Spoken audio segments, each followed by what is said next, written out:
예레미야 15장 말씀입니다.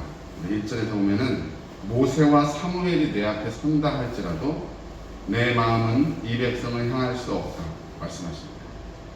이 얘기는 뭡니까? 아무리 심판을 거두어달라고 구해도 내가 그것을 들어주지 않겠다는 말씀입니다. 모세와 사무엘은 누굽니까? 그분들의 그들은 능력이 있었고 하나님이 항상 들으셨고 그들을 통하여 역사하셨습니다. 그런데 이번에는 그들이 와서 구한다 할지라도 나는 이 심판의 마음을 돌이키지 않겠다 선언하시는 것입니다. 그럼 저희는 어떻게 합니까? 이제 우리는 어떻게 해요? 심판 앞에 나가서 심판을 당하라는 거예요. 칼로 나가는 자는 칼로 나가고 기근으로 나가는 자는 기근으로 나가고 포로 가될 자들은 포로 가져라.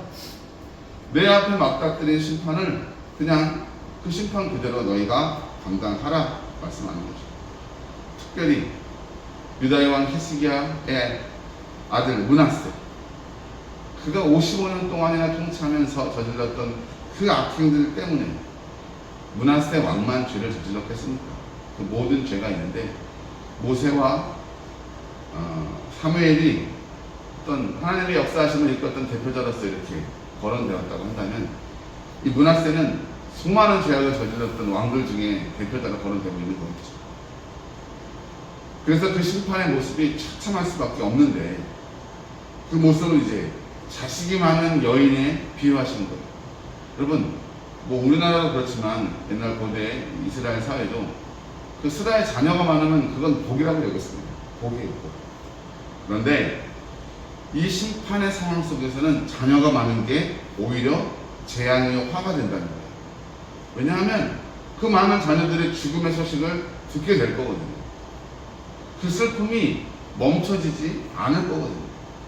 그래서 그 복이 오히려 재앙이 된다는 것입니다.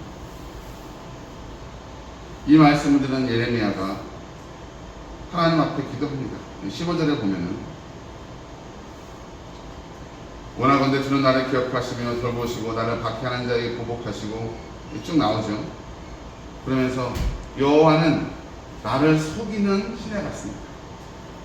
여호와가 부르신 그대로 내가 사명을 감당하고 이 백성을 위하여 간구하면 사랑의 하나님이 이것을 돌이키시고 무엇인가 이 갈급한 목말라 죽어가는 우리에게 물을 주실 것 같은데 가보면 아닌 거죠.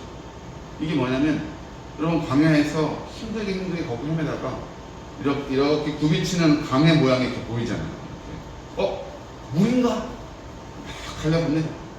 근데 달려가면 물이 흘렀던 자국만 있지 이미 바짝 말라버린 거예요.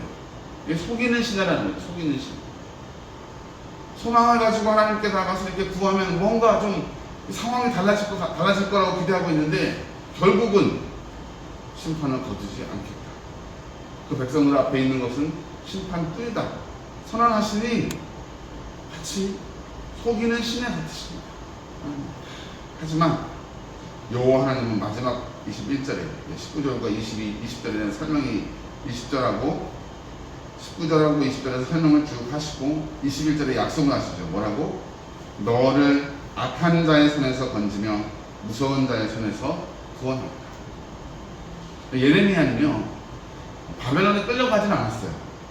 그런데 끌려가지 않았어도 이 본토에서 자기 동족들에게 핍박을 받고 죽음의 위협을 당했습니다.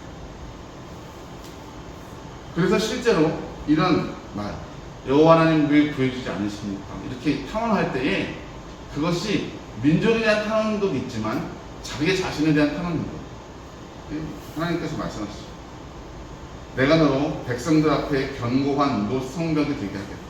그러니까 사명을 감당하는 동안은 무너지지 않는 성벽처럼 내가 너를 세워서 사람들 앞에 내 말씀을 증언하게 하겠다. 내가 너를 악한 자에서 건지겠다. 무서운 자의 손에서 구원하겠다. 실제로 예레미야는 왕궁의 감옥에 갇히기도 하고 여러 고초를 당하지만 끝끝내 남아서 예레미야서를 쓰고 또 하나님의 말씀처럼 남아있는 백성들을 위해서 간구하며 그 시대를 밝혔던 하나님의 선지자였던 것입니다. 하나님 왜 나를 돌보지 않으십니까? 돌아보지 않으십니까? 왜 속이는 신하와 같이 나를 어렵게 하십니까? 예레미야 선지자의 아픈 탄식이 귓가에 들리는 듯합니다.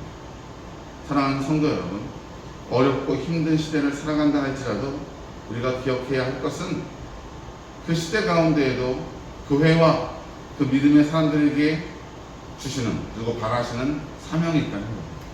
그게 오늘이 어쩌면 우리가 보기에 풍요롭고 좋은 시대 같지만 영적인 눈으로 본다면 점점 피폐해져 가는 세상일 수 있습니다. 그러나 그 가운데 다행히 우리를 부르시고 하나님의 사명을 맡은 자로 우리를 세우신 하나님의 은혜에 감사하며 주시는 사명을 사명자의 마음으로 감당하는 복된 성도들 되시길 주의 이름으로 축복합니다. 기도하겠습니다.